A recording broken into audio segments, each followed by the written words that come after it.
জাতীয় সংসদ নির্বাচনের পর নিজের নিয়মিত কাজে ফিরে যাবেন বলে জানিয়েছেন অন্তর্বর্তী সরকারের প্রধান উপদেষ্টা ডক্টর মোহাম্মদ ইউনূস। তিনি বলেন, আমি আমার নিয়মিত কাজে ফিরে যেতে পারলে খুশি হব, যা আমি আমার সারা জীবন ধরে করেছি।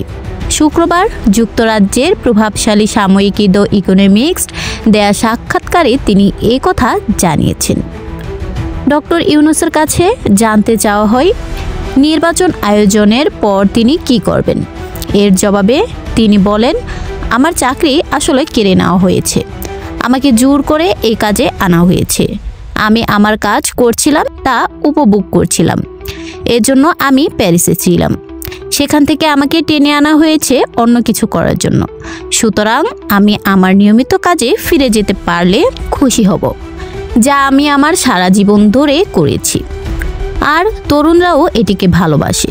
সুতরাং আমি আমার সেই দলে বা আন্দোলনে ফিরে যাব, যেটা আমি সারা বিশ্বে তৈরি করেছি।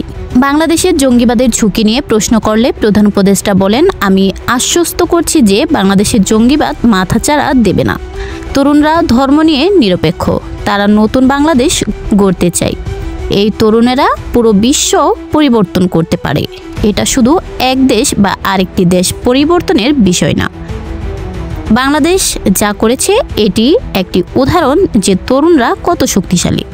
ডক্টর ইউনূস বলেন, আমাদের উচিত তাদের প্রতি মনোযোগ দেওয়া, বিশেষ করে তরুণীদের উপর। তারা বাংলাদেশের অভ্যুত্থানে গুরুত্বপূর্ণ ভূমিকা পালন করেছে।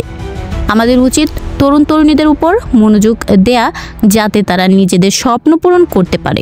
তাদের সুযোগ এসেছে, তাদের সক্ষমতাও রয়েছে। অভ্যুত্থানের নেতৃত্ব দেওয়া 3 তরুণ আমার ক্যাবিনেটে আছেন। তারা দুর্দান্ত কাজ করছে, তারা সক্ষম। এই তরুণেরা গত শতাব্দীতে তরুণ নয়, তারা এই শতাব্দীর তরুণ। তারা অন্যদের মতোই সক্ষম।